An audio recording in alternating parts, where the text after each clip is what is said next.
I haven't had many experiences with mid-ranged Android phones, so I was actually pretty excited when the folks over at OUKITEL decided to send over their OUKITEL WP21 Android smartphone, and it has a lot of features that make it special compared to many other offerings. So what is this phone, and should you get it? Well, this is a very chunky device, and it's very heavy too, but it packs a bunch as a result. So let's go ahead and dive right in.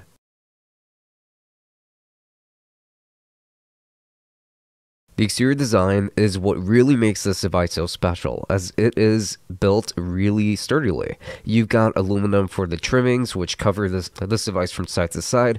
You've also got some rubber around the edges on the top and the bottom of this device, but the entire back is constructed of carbon fiber, which just makes this device feel so nice in hand. This device is also really chunky compared to any smartphone out there, and it is very heavy alright. It doesn't at all feel like it wants to be like those other smartphones whatsoever, and more so, like it is targeting a very specific market here. People who want a rugged phone that can actually take a beating, and I think that this phone will be great in that regard. So on the right, you're going to find 4 buttons, some volume controls, a sleep-wake button, and a built-in fingerprint scanner, and a built-in separate shutter button as well.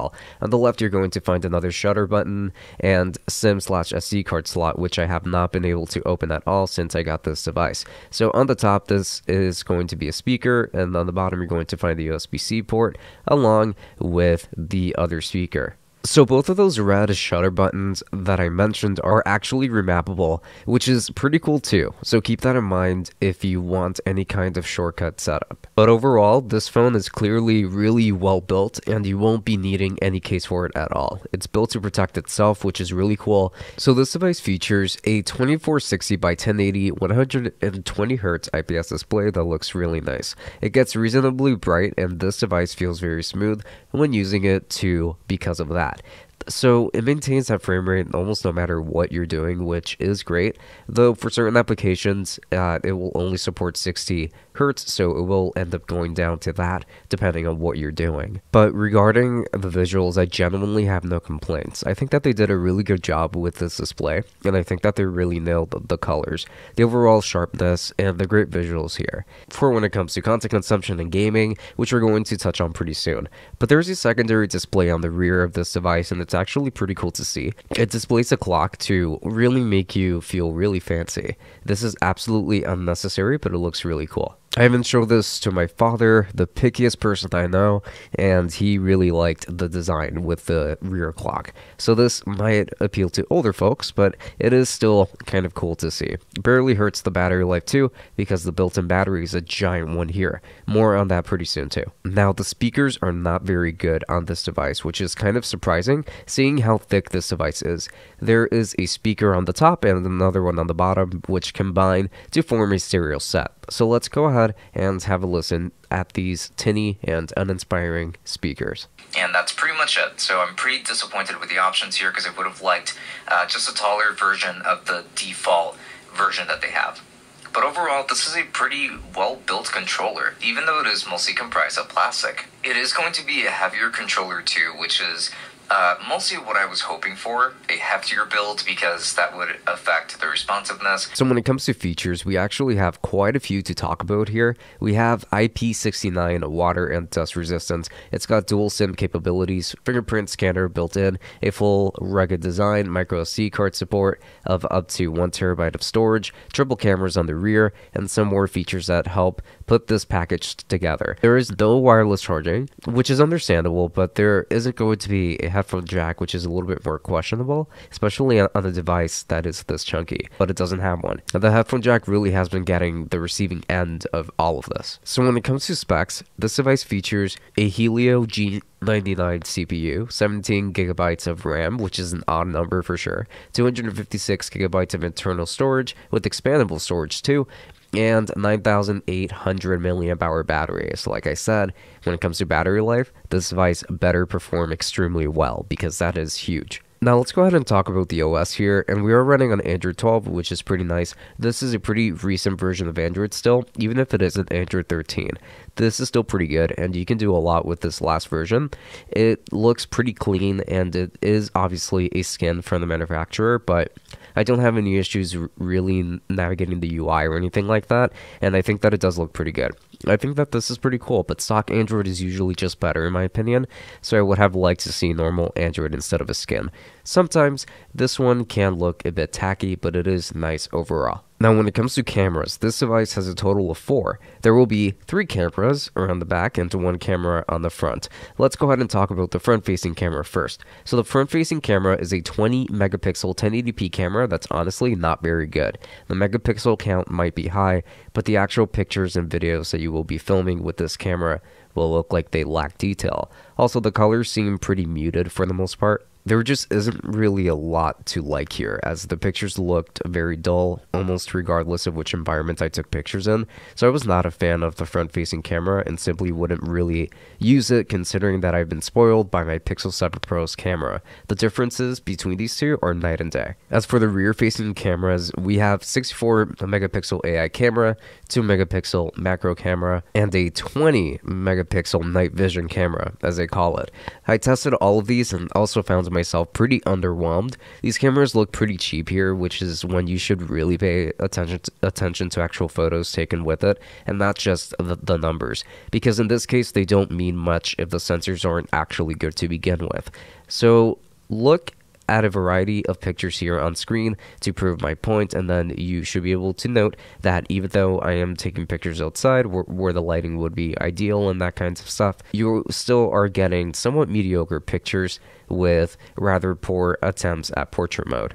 This phone has so many features, and this is where they needed to compromise by the looks of it, which is a shame since the cameras are usually a huge selling point for smartphones nowadays. I would not get this phone for the cameras at all, and that is me being frank. Would love to see an improvement in this regard for future models though. Now let's get into game performance, and this is when things also become a little bit disappointing. So games do not run at 120 frames per second on this display, and that is because of the hardware that's packed with it. And while I surely wasn't expecting Genshin Impact to run flawlessly on a mid-range phone, I was expecting better in terms of the visuals.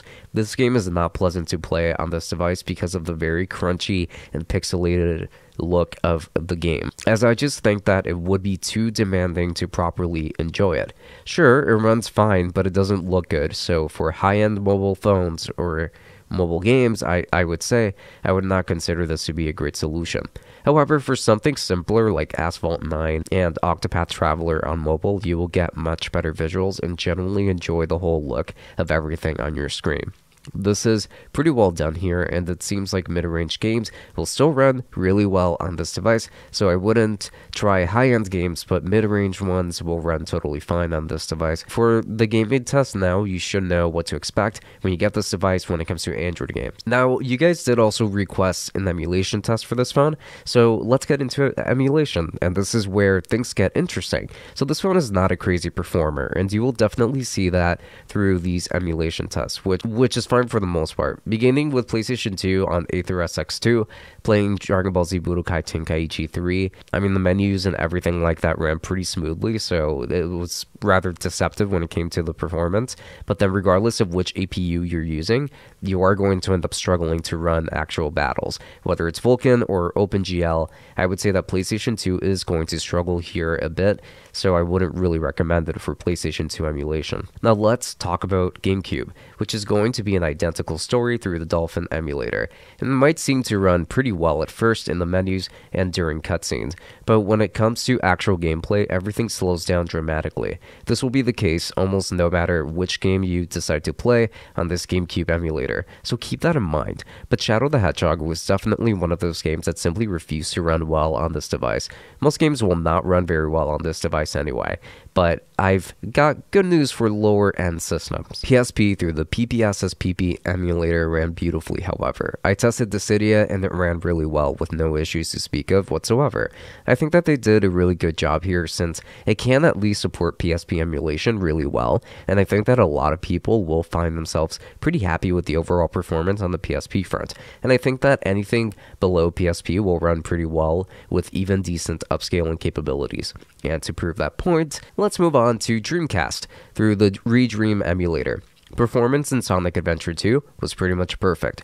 I experienced no issues whatsoever, which is great here. So not only do we have a great emulator supporting this game, but we also have a pretty decent set of hardware that can work well for emulation as long as you can keep your expectations in check. But otherwise, you will get a really good experience here, and I'm not exaggerating whatsoever. Lastly, with N64 performance, we obviously got pretty good performance here too. With Ocarina of Time, there was nothing to complain about whatsoever. I really think that they nailed it here because there are a ton of great N64 games to be played, and this system can handle them very easily. So if you wanted a really solid N64 machine too, then you're pretty much set with this phone and this emulator. Highly recommended. Now onto the battery life. It's honestly incredible. This phone will easily last me over a day on a single full charge, and it does have fast charging too, so you will almost always have energy on your phone as long as you're using this device. This phone is built to last you a long time, easily between 2 or 3 days from my experience before I need to charge it. So this is really, really cool. I mean, it's a huge battery after all. So to finally conclude this video, this phone is not the strongest performer. So if you wanted a really good phone for performance-based activities like gaming and emulation, then honestly, I would consider other options. However, you definitely want this phone if you need a phone that will last you a long time. One that can survive a lot of drops and abuse over the years and is still managing to be this affordable. You're getting this phone because you need a strong phone at a budget, which is totally fine. The cameras are not great, but they're passable and will look nicely, I would say, under decent lighting conditions, so don't let that dissuade you too much either. You get what you pay for, and I would say that you definitely are getting a value device, but one that will survive through a lot. So if this is something that you're considering, then strongly recommend it. So thank you so much for watching this video all the way up until the very end. I do very much appreciate it, and I am going to be leaving affiliate links to Amazon for this phone in the description. So if you are interested in getting this phone, please use my link because it does help out the channel quite a bit. So I would appreciate that quite a bit and helping me make it easier to get review units and that kind of thing.